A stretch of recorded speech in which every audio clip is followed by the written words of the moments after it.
Beach FM, locals talking to locals. And it's good morning to our Kapiti Mayor, Guru. Tēnā koe. Good morning. Yeah, nice morning out there. Now, you were down at the airport on Saturday getting the public's opinion of the airport. What was the result of that, Guru? Anything positive? Some very interesting stories. It's not just the business people. It's people who grandparents have in Auckland, and nobody to look after them. So they make 2 visits a week. There's one couple that I saw. They make 2 visits. The wife does anyway, to visit her parents, her grandparents. And you get a repeat of this type of stories. Yes. Well, we're not going to get Air New Zealand back, so the next step is Mr. Maxwell says, the Chief Executive, we're going to look for another alternative. So how's those negotiations going? They're going very good. And I'm pressing hard and having direct talks with the Chief Executive of Air New Zealand to facilitate, with the information they've got, the equipment they've got, to enable the second carrier to come in. Because, Air New Zealand are the big boys, and they've got the expertise. So I say there is expectation, given the way you've treated us, to actually help us. And I think they've got the message. Yes. I think the Chief Executive has put pressure on his second level management, and things are starting to move. Good. Now, there's supposed to be, from what I understand, some sort of rally on this coming Sunday. What is that rally for? Is it just to support the fact that we need the air services here? Well, you're talking about Nathan Guy's. I presume it's Nathan Guy. I just heard about it last week, that there's going to be some sort of rally on this Sunday. So is that Nathan Guy, is it? I don't know. Right, okay. No, I heard about it. But that's good. People need to show their... mostly, I think it should be a show of support for the continuation of the airport. Yes. And having regular flights out of here to Auckland and everywhere else is actually quite important to make it sustainable. So good on them.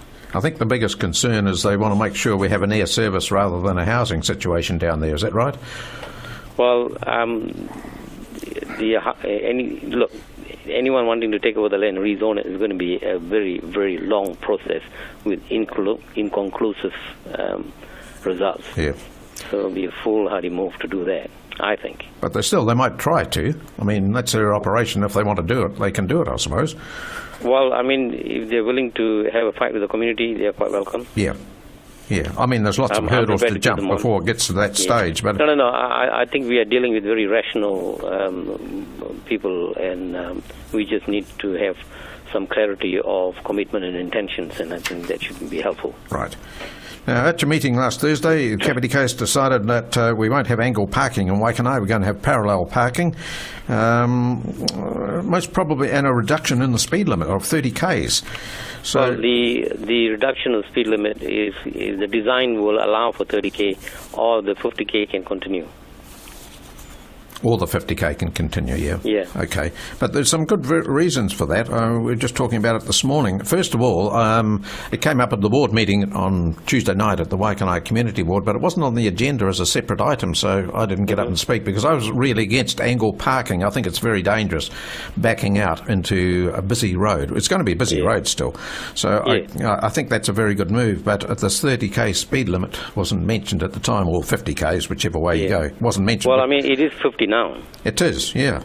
Yeah, and the other thing you got to remember is every time the train is leaving or the train is coming to for passengers to come on or come off, you have a lot of people who cross the road at various points. Various points, yes, you're right. And also people cannot visualize what the whole area will be post the design. The other thing, Guru, talking about people crossing the road, is the parking still on the State Highway 1. Now, it's never caused any problems up until now. Nobody's been hurt, no cars have been in an accident. But the other morning I was coming along and the person was walking along the side of State Highway 1 in dark clothing. It was only in the last minute that I saw this person. That's the only danger I can see in that particular part. Yeah. So I don't know whether anything can be done about it or not. I suppose if on the berm side, if it's clarified and there's a proper way along that side, people will tend to use there. It's a design problem. Well, yes, until somebody gets hurt, nobody's going to do anything about it. So that's just one thing I noticed the other morning. They walk along beside the cars, but they're very hard to see first thing in the morning. That's that one, so no doubt it'll be looked into. But the road speed limit, is that up for discussion, is it? That's right. Yeah, okay. So that'll come up at the board meetings and so forth in due course. Okay. Now I just you must understand that these speed issues. Previously, the community boards actually did make decisions and all that. But last year, those ability of community boards to decide on speed or sort of safety issues were taken out. What happens now is council on technical advice can make the decisions without coming to. The council staff can make the decisions. Yes. And therefore, it takes away any politicization of safety issues, which I think is a very prudent stand to take, because the new Health and Safety Act is very stringent. And if something happens, let's say we go for angle parking in Waikanae and somebody gets knocked over or killed, the person who's going to end up in the coroner's court will be the chief executive. Yes, that's right. Not the chair of the community board. Yep. No, it's a very difficult one. I just think of the Levin angle parking in Oxford Street. It's a but really, Nigel, situation if you look at the situation, the problem is not the parking issue as such. There's a bigger game plan down there, or pressure down there, is actual the effect of the expressway and the fact that while businesses in some areas like Waikanae Beach has grown about, I think, 17% or 16%, in the Mahara Square area, it is not doing that well. So I think the pressure is from that. It is an economic development argument that's the key. So if you find the Mahara is doing well economically, then the issue of how many car parks you need to have and all that is a secondary matter. Yes, I agree entirely. Business first. Get that up and running again, and everybody will be happy. Now, just moving on a wee bit further, I see Wellington Region Mayor support full government funding for ambulance services. We're talking to Kathy Spires about this. This is a big move by regional mayors. Well, what I was quite happy about is when the Paraparaumu Community Board wanted to raise this, and they picked up on the health issue from the Health Coalition Group and the Health Advocacy Group on the level of health services that we get here. This is one of the issues that came up, and the move was made by the Community Board. Came to council, and I said the council supported us. I told them, so I'll take it up to the region's mayors. I tabled it at the mayoral forum, and there was a lot of support for it because it is actually a regional issue too. So we organized that signing, and so all the mayors have signed it, and it's gone to the minister. Right. Of course, he's going to have to look at it another way too, to bring in St. John's, because the document that we signed included St. John's, and also suggesting to them that this is not just a Wellington region issue; it is a national issue. Yes.